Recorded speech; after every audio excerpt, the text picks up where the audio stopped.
sekaligus Ibu Rizka Al-Qadri, SHMH.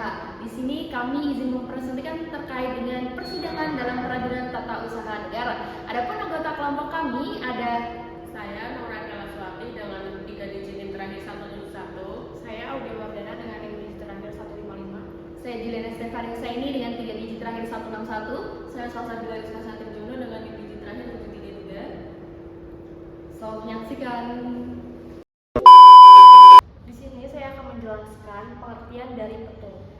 Pengadilan tata usaha akan disebut dengan petun adalah salah satu pelaksana kekuasaan kehakiman di Indonesia yang memiliki wewenang memeriksa, memutus, dan menyelesaikan sengketa tata usaha negara antara orang atau badan hukum perdata dengan pejabat pemerintah. Sengketa ini biasanya timbul akibat adanya keputusan tata usaha negara, yaitu keputusan tertulis yang dikeluarkan oleh pejabat administrasi negara yang dianggap melanggar hukum, melampaui wewenang, menyalahgunakan kekuasaan, atau bertentangan dengan asas-asas pemerintahan yang baik atau disebut dengan AUPB.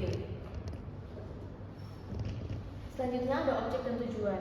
Objek sengketa di petun adalah keputusan tata usaha negara. Syarat ketun menurut pasal 1 angka 9 Undang-Undang 51 tahun 2009 yang pertama ada tertulis, yang kedua ada dikeluarkan oleh badan atau pejabat ketun, yang ketiga bersifat konkret, individual dan final, yang keempat menimbulkan akibat hukum bagi seorang atau badan hukum perdata. Lalu tujuan utama petun itu yang pertama adalah memberikan perlindungan hukum kepada masyarakat terhadap tindakan pemerintah yang sewenang-wenang. Yang kedua ada menegakkan asas-asas pemerintahan yang baik atau good governance. Yang ketiga, menjamin kepastian hukum dalam hubungan antar pemerintah dan warga negara. Dan yang terakhir ada mewujudkan keadilan administratif dalam penyelenggaraan pemerintah. Baik, selanjutnya ada di tahap persidangan. Yang pertama, tahap pemeriksaan pendahuluan. Itu dilakukan oleh majelis hakim tunggal atau majelis, tujuannya untuk memastikan gugatan memenuhi syarat produk dan material di dalam pasal 62 Undang-Undang PT-UN. Hal yang diperiksa itu apa saja? Yang pertama ada kewenangan absolut dan relatif, lalu tenggang waktu, legal standing, dan objek gugatan. Jika gugatan tidak memenuhi syarat, hakim mengeluarkan penetapan tidak diterima. Lalu yang kedua ada di tahap persiapan pemeriksaan pokok sengketa. Ini dilanjutkan jika gugatan dinyatakan lengkap. Penggugat dan tergugat dipanggil secara sah, hakim memberi kesempatan perbaikan gugatan atau jika ada kekurangan substansi.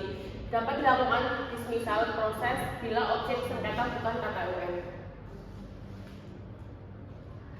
Yang ketiga ada tahap pembacaan gugatan di sidang pertama. Ini penggugat atau kuasa hukumnya membacakan surat gugatan di hadapan majelis hakim. Hakim memeriksa kehadiran para pihak, memberi penjelasan hak dan kewajiban. Jika tergugat tidak hadir 2 kali berturut-turut, sidang dapat dilanjutkan dengan putusan verspek atau tanpa hadirnya tergugat. Yang keempat ada tahap jawaban, replik, duplik, dan pembuktian. A. Tergugat menyampaikan jawaban tertulis atau gugatan. Yang kedua ada penggugat menanggapi dengan replik, kemudian tergugat menjawab kembali atau yang disebut dengan duplik. Lalu C. Tahap pembuktian. Bukti surat tertulis saksi ahli dan pemeriksaan setempat. Yang kedua, hakim menilai kekuatan bukti berdasarkan asas pembuktian bebas dan proporsional. Yang kelima ada tahap jawaban, replik, duplik, dan pembuktian. Yang pertama, tergugat itu menyampaikan jawaban tertulis atas gugatan. Yang kedua, penggugat itu menanggapi dengan replik, kemudian tergugat menjawab kembali atau yang disebut dengan duplik. Yang C. Tahap pembuktian. Yang pertama, bukti surat tertulis saksi ahli dan pemeriksaan setempat. Hakim menilai kekuatan bukti berdasarkan asas pembuktian bebas dan proporsional. Yang keenam, tahap pembacaan putusan. Putusan dibacakan dengan sidang terbuka untuk umum. Dapat berupa yang pertama menolak gugatan, yang kedua menerima sebagian atau seluruh gugatan, atau yang ketiga menyatakan batalnya KPUN. Amar putusan wajib disertai alasan yuridis dan perintah pelaksanaan atau eksekusi administratif. Para pihak dapat berbanding ke PT-TUN dalam waktu 14 hari sejak putusan dibacakan. Selanjutnya ada pendaftaran gugatan. Gugatan harus diajukan secara tertulis oleh pihak yang merasa dirugikan kepada ketua petun. Yang kedua, pengajuan gugatan harus dilakukan dalam waktu 90 hari setelah pihak yang bersangkutan menerima keputusan tata usaha negara. Yang ketiga, penuntutan wajib melengkapkan identitas penggugat dan rincian keputusan yang menjadi sengketa, alasan hukum serta permohonan untuk membatalkan ketun. Yang keempat, hakim akan mengevaluasi kelengkapan gugatan dan kewenangan ketun pada saat persiapan pemeriksaan. Yang kelima, jika gugatan dinyatakan kurang dalam lengkap, penggugat akan diberikan waktu 30 hari untuk melengkapinya. Yang keenam, gugatan yang tidak memenuhi kriteria bisa dianggap tidak diterima. Yang ke-8, setelah semua dokumen lengkap, perkara akan dilanjutkan dengan pemeriksaan pokok yang melibatkan bukti dan sidang terbuka. Yang ke-9, gugatan harus berlandaskan ketentuan yang valid, jelas, bersifat individual dan mengakibatkan kerugian pada hak.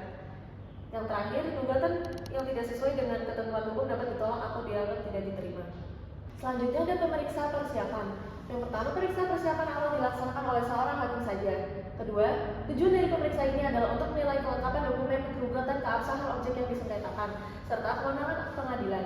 Yang ketiga, apabila gugatan tidak memenuhi syarat formal, penggugat tidak akan diberikan waktu 30 hari untuk melakukan perbaikan. Keempat, tahap ini berperan sebagai penyaring awal agar hanya kasus yang memenuhi syarat dapat dilanjutkan untuk pemeriksaan lebih lanjut. Yang terakhir, pemeriksaan ini sangat penting untuk memastikan bahwa gugatan telah sesuai dengan ketentuan formal sebelum memasuki tahap pemeriksaan inti dari perkara. Oke, selanjutnya ada pembuktian. Pembuktian dalam hukum acara tata usaha negara bertujuan untuk meyakinkan hakim tentang kebenaran dalil dari para pihak terkait sah atau tidaknya keputusan tata usaha negara atau KUHP. Nah, berdasarkan daripada pasal 100 sampai 107 Undang-Undang Nomor 5 Tahun 1986 Junto Undang-Undang Nomor 9 Tahun 2004 Junto Undang-Undang Nomor 51 Tahun 2009, beban pembuktian umumnya berada pada tergugat atau pejabat tun karena dialah yang menerbitkan keputusan yang disengketakan. Alat bukti yang sah selalu merupakan surat atau dokumen, keterangan saksi, keterangan ahli, pengakuan pihak, dan pengetahuan hakim. Nah, tujuan akhirnya adalah menemukan kebenaran material untuk menilai keabsahan ketun yang menjadi objek sengketa. Kesimpulan, proses persidangan dalam peradilan tata usaha negara ini bertujuan menilai keabsahan keputusan tata usaha negara melalui tahapan yang terstruktur, yang dimana dimulai dari pendaftaran gugatan, pemeriksaan persiapan untuk menilai kelengkapan formil dan material dari sebuah gugatan, kemudian dilanjutkan dengan pemeriksaan pokok perkara yang mencakup pembacaan gugatan, jawaban, replik, duplik, serta pembuktian.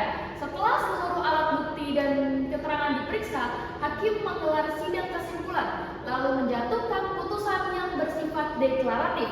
Artinya, hakim menyatakan sah atau batalnya keputusan yang dikeluarkan oleh pejabat tun, sehingga dari keseluruhan proses ini menegakkan prinsip peradilan cepat, sederhana, dan biaya ringan demi kepastian hukum bagi warga terhadap tindakan administratif negara. Baik, demikian presentasi dari kelompok kami. Kurang lebihnya mohon maaf. Wassalamualaikum